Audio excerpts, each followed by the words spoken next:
Everyone, कैसे हैं आप सब। तो आज की इस वीडियो में मैं आप सभी बच्चों को क्लास 12th इंग्लिश कोर आप सभी बच्चों के एग्जाम में इंपॉर्टेंट क्वेश्चन जो आएंगे पेपर में, वो सवाल है मैं आप सभी बच्चों को हमारे इस सीरीज में बता रहा हूं। तो वीडियो आपको पसंद आए तो वीडियो को लाइक करें, चैनल पर अगर न्यू आया चैनल को सब्सक्राइब करें, साथ में बेल आइकन पे क्लिक करें ताकि इसी प्रकार हर अपडेट आपको जो मिलता रहे।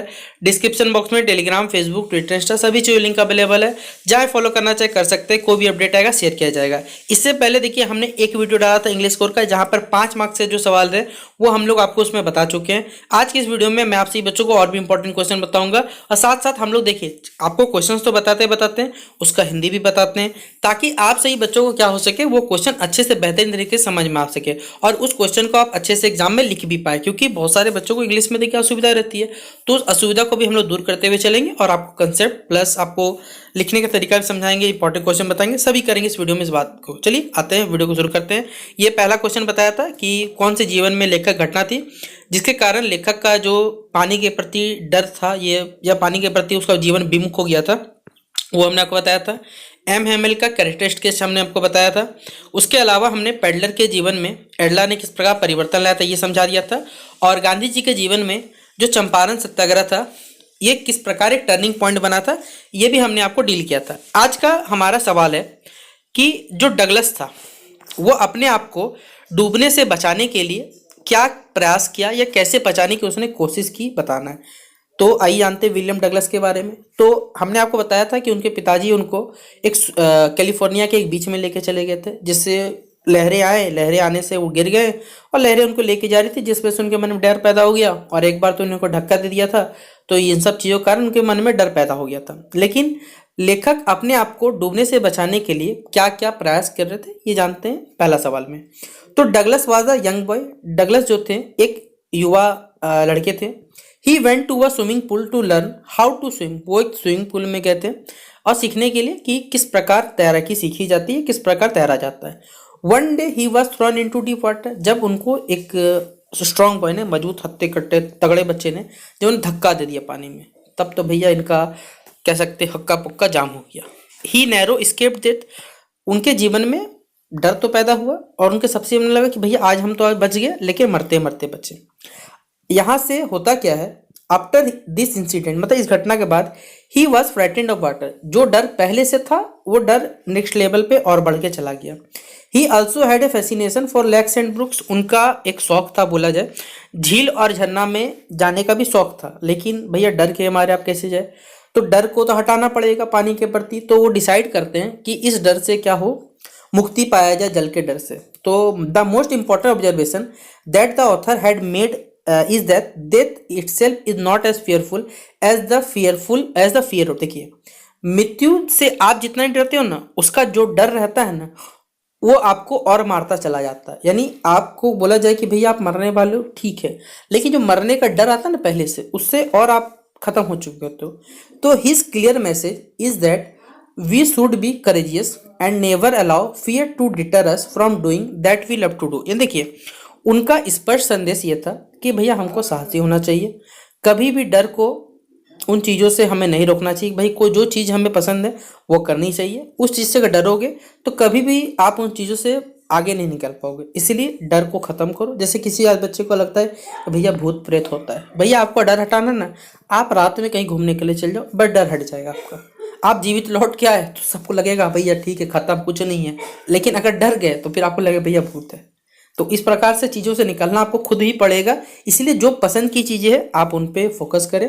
ये मत सोचें कि भाई क्या हो जाएगा, भाई कुछ नहीं होने वाला, उस डर को हटाना पड़ेगा किसी न किसी तरह।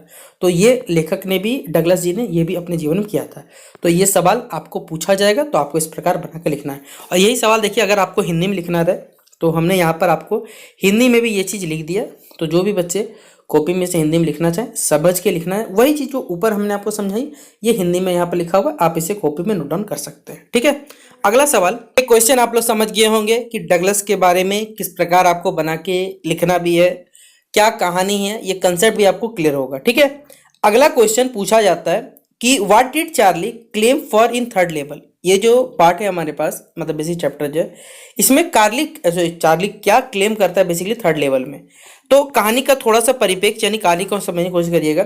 चार्ली क्लेम करता है कि जो थर्ड लेवल में ग्रैंड सेंट्रल स्टेशन, ठीक है, जो कि एक जगह है, कहाँ का, एक जगह बेसिकली बताया जा रहा है यहाँ पर 1894 का ये जगह है, ठीक है। वो he saw the newspaper the world, वहां पर वो क्या देखता है, ये जो न्यूज़पेपर है द वर्ल्ड नाम का वहां दिखता है। It was printed on June 11 1894, ये जो प्रिंट हुआ था इसका प्रिंट का डेट क्या लिखा हुआ था, 11 जून 1894। यह कंफर्म करता है कि वह वही ईयर है जहां पर वो गया, यानी this confirm that he was in the year of 1894. Charlie wanted to buy tickets to Galesburg for himself and his wife, but he did not have the old currency of 1894. उसके साथ धोखा हो जाता है ये क्या, क्योंकि वो समय में थोड़ा सा पीछे चल गया। अभी देखिए कहानी आपको क्वेश्चन के हिसाब से मैं समझा रहा हूँ, वो कहानी के हिसाब से थोड़ा पीछे चल रहा है, ठीक है। क्योंकि अगर आप भी अगर आप ही को बोला जाए कि भैया चलिए आप 1960 में चले जाइए, उस टाइम ना 2000 का नोट था, भाई 2000 नोट तो अभी भी नहीं है, वो खत्म हो चुका है। 500 रुपये का नोट भी नहीं था, इस प्रकार के 100 रुपये का नोट भी नहीं थे। सब कुछ जो करेंसी का सिस्टम था वो उल्टा चलता था। तो चार्ली चाहता था कि भैया उसको गेल्सबर्ग जाना है, लेकिन वो जा नहीं सकता, काहे कि उसके पास ओल्ड करेंसी नहीं 1894 का। वो कहाँ पर था, ग्रैंड सेंट्रल स्टेशन पे था, जो कि कहाँ का डेट बात हो रहा है, 11 जून 1894 का, जिस दिन का अखबार में देखिए प्रिंटेड था ये बात। अगला, at the third level of the Grand Central railway station Charlie witnessed an atmosphere of the remote past. देखिए अगर आप सभी भी अभी भी अगर मान लीजिए कलकत्ता जाते हैं, तो कलकत्ता में ये चीज़ आप नोटिस करिएगा, अभी भी वहाँ पर पुराने जो कल्चर के घर रहते हैं ना, वो अभी भी आप देखते हो।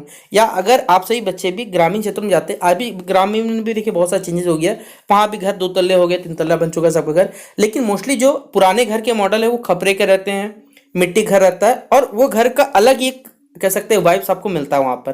तो ये चार्ली भी वहां महसूस करता है कि जो ग्रैंड सेंट्रल स्टेशन जब वो गया, मतलब वहां पहुंचा था, वहां का पूरा सिनेरियो चेंज था, वो पुराने जमाने की तरह उसे बिल्कुल महसूस हो रहा था। द इन्फॉर्मेशन, ये इन्फॉर्मेशन और ये जो न्यूज़पेपर का जो जंघा दिया होता है, ये प्रूव करता है कि भैया ये ओल्ड स्टाइल का है, यहाँ सब कुछ वुड से बना हुआ है, जहाँ के आदमी का पहनावा, आंखों का जो आईसेड होता है, जिस प्रकार के वे ड्रेस पहनते हैं, ये सब कुछ वहां पर प्रूव करता है कि भैया गैस लाइट का इस्तेमाल हो रहा है। यहाँ जो फ्लोर है उसमें स्पिंटन्स लगे हुए हैं, जो लोगों के बड़े बड़े बियर्ड है, साइन बर्स है, फैंसी मतलब बड़े बड़े मूछ के जो रहते हैं, बड़े मूछ वाले आदमी रहते थे, उस प्रकार ये सब कुछ बता रहा है। बट इन रियलिटी, अगर हम रियलिटी की बात करें, जो थर्ड लेवल है ग्रैंड सेंट्रल स्टेशन का, न्यूयॉर्क का, ये अभी रियलिटी एग्जिस्ट नहीं करता। देयर आर 2 लेवल्स, वहां पर अभी वर्तमान में क्या है, सिर्फ 2 ही लेवल्स है। थर्ड लेवल जो है एक बाई प्रोडक्ट, यहाँ पे कह सकते हैं चार्ली की इमेजिनेशन का एक क्या है, किस्सा या फिर कहानी है उसका। He find that it is a place where he can except from the modern world of insecurity and fear, यानी वह जगह है बेसिकली थर्ड लेवल, जहां से वो अपने जीवन के डर या जो असुरक्षा का भाव उसके मन में ना, यहाँ से जो वो मॉडर्न वर्ल्ड है उसको छोड़ के वो पुराने दुनिया में जा सकता है। ये थर्ड लेवल में वो महसूस करता है, और इसको आप लोग इस प्रकार समझ सकते हैं, और लिखना चाहे आप इसे लिख लीजिएगा, ठीक है। अगला है, why do rural people make road side stands. अब बात यह है, आप भी या फिर आपके भी अगर कोई परिवारजन, भगवान करे ऐसा ना करे, ठीक है, कि भगवान सभी को कह सकते हैं समानता, क्योंकि हमारे समाज में संविधान में कहा गया कि सबको समानता का भाव रखना चाहिए, लेकिन समानता है नहीं, तो इस पे भी हम लोग यहाँ डिबेट का मैटर नहीं है। रूरल पीपल, जो ग्रामीण क्षेत्रों के जो भी लोग हैं, हमारे भाई बंधु है, उनके पास देखिए कैश का अभाव है, रिसोर्सेज का अभाव है। The place is far away from the city and lack opportunity to grow. ये वो जगह है बेसिकली जहाँ पर सिटी से तो बहुत अच्छा खासा दूर है, जहाँ अवसर का भी बहुत ज़्यादा यहाँ कमी देखा जाता है। जो सिटी डवेलर्स रहते हैं इस रोड साइड से क्या होते हैं, पास होते हैं, stall all day on the busy road. Rural people क्या करते हैं, वो रोड साइड में बेसिकली स्टैंड में दुकान चली कुछ लगा लेते हैं, except some of the traffic to stop है, ताकि कोई ना कोई जनसंख्या वाले लोग या ट्रैफिक रहे तो लोग यहाँ बेसिकली रुके। They kept a variety of farm products in the stand, मतलब जैसे रोड के किनारों में क्या रहते हैं, ग्रामीण क्षेत्रों के लोग बहुत सारी चीज़ें बेचते हैं, ठीक है, ताकि वो उनका सामान भी बिक जाए, और बेसिकली आपने भी देखा होगा, ये सब चीज महसूस किया होगा, उनका सामान तो बिकेगा ही और लोग उनसे कनेक्ट भी हो सकता है अच्छे से। They wish the city dwellers to buy something from there so that they can earn some money to make their life better. और सभी को देखिए, अगर ये नहीं है कि भैया आपके पास अभी पैसे अगर आ चुके हैं, या अगर आप अच्छे खासे घर से परिवार से बिलोंग करते हैं, तो आप हमेशा कोशिश करें गरीब लोगों की हमेशा मदद करने की कोशिश करें। आप भले ही कितना भी आप मॉल जाके खरीदे सामान, या आप रेस्टोरेंट जा खाएं, लेकिन लेकिन जो कह सकते हैं एक व्यवहार या फिर एक आपसे अच्छा बॉन्डिंग कहा जाए, वो हमेशा हमसे जो भी कह सकते हैं जो हमसे बड़े हैं, ठीक है, उम्र में से बड़े, उनसे हमारा बात व्यवहार बहुत अच्छा बनता है, ठीक है। तो यही यहाँ बताया जा रहा है कि जो रूरल पीपल, जो ग्रामीण क्षेत्र है, वो रोड साइड में बड़े बड़े स्टैंड्स क्यों लगा देते हैं, क्या कारण है। तो अपनी जीविका को बढ़ाने के लिए, अपने इनकम को बढ़ाने के लिए, ताकि जो सिटी के जो लोग हैं वो उनसे कुछ खरीदे और उनकी जो जीवन यापन करने में उनको थोड़ी सुविधा हो सके। इस क्वेश्चन में ये बताया जा रहा है यहाँ पर, ठीक है। अगला बताया जा रहा है, और ये सवाल यहाँ से एमसीक्यू भी समझ में आएगा, चैप्टर भी समझ में आएगा। देखिए, जो चूड़ी होती है, चूड़ी को बेंगल कहा जाता है, बनाने के लिए बहुत फेमस शहर है जिसका नाम है फिरोजाबाद। वहां पर क्या कंडीशन है बेंगल मेकर्स के, फिरोजाबाद में वो किस तरह रहते हैं, और वो किस तरह गरीबी में, पॉवर्टी मतलब होता है गरीबी, वो गरीबी में किस तरह से जीवन यापन करते हैं और किस तरह से वो बाहर निकल सकते हैं, ये सारी चीज़ें आपको यहाँ पर बतानी पड़ेंगी, क्या क्या कंडीशन है। तो चलिए जानते हैं, आइए जानते हैं फिरोजाबाद के बारे में इस क्वेश्चन में। तो poor Bengal makers of Firozabad live in very pathetic condition, ये बहुत ही कह सकते हैं दयनीय स्थिति में रहने वाली जगह है। The plight of the people engage in this work is great, देखिए यहाँ के जो लोग हैं बेसिकली इस काम में महारत इनको हासिल है। They work to they have to work in dark cell मतलब अंधेरी जगहों में कह सकते हैं रहने का इनको आदत पड़ चुका है। The dust from polishing the glass of Bengal makers them blind, क्योंकि जब कांच वाली चीज बनती है उन्हें पॉलिश भी करना होगा, ऑब्वियसली बात है, तो उसमें से उनका जो बुरादा उठता है वो आंखों को डैमेज करता है, जिससे वो अंधे होने का बहुत ज़्यादा संभावना रहता है।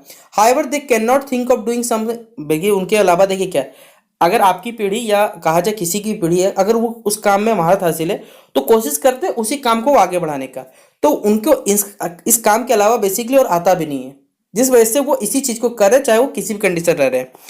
Even some of them trying to do some other work, लेकिन कुछ ऐसे भी लोग हैं जो कुछ अदर वर्क करना चाहते हैं, लेकिन अदर वर्क करने के लिए आपको क्या चाहिए, कुछ पैसे चाहिए। अब पैसे अगर आप जाओगे किसी साहूकार से मांगने यानी मनी लेंडर से मांगने, तो उन लोगों के जाल में वो इसीलिए फंस जाते हैं, जो पुलिस है, पॉलिटिशियन है, उनके जाल में फंस जाते हैं। They do not let them, मतलब उनको कहाँ, मतलब उनको बेंगल जो मेकिंग है इससे बाहर निकलने भी नहीं दिया जा रहा है। If someone ever dares think otherwise, मतलब कोई सोचता है कि भैया चलो इसको हटका जाए, he will be healed by the police, उसको पुलिस के द्वारा फंसा दिया जाता है। ही विल बी बीटन, पीटा जाता है, जेल डाला जाता है, और इलीगल कोई ना कोई मतलब चार्ज लगा के उसको जेल डाल दिया जाता है। The vicious circle of poverty, मतलब इस गरीबी का जो साइकिल में वो लगातार फंसते जा रहे हैं।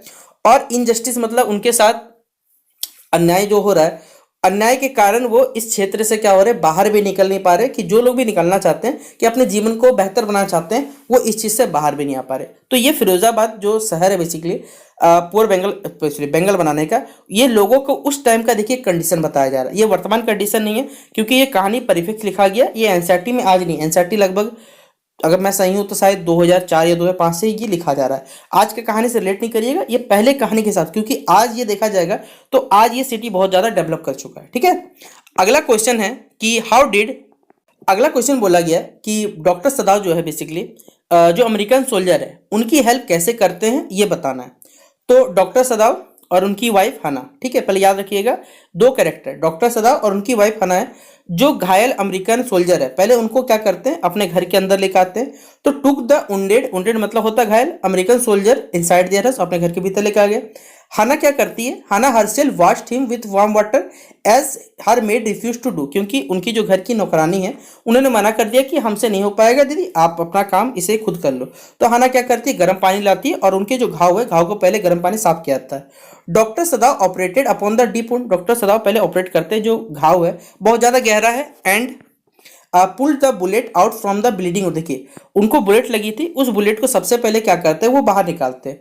He gave him an injection and Handa administrated anaesthesia to him, देखिए एनेस्थीसिया वो इंजेक्शन जिससे क्या होता है आपको कुछ समय तक बेसिकली बेहोश रखा जाता है।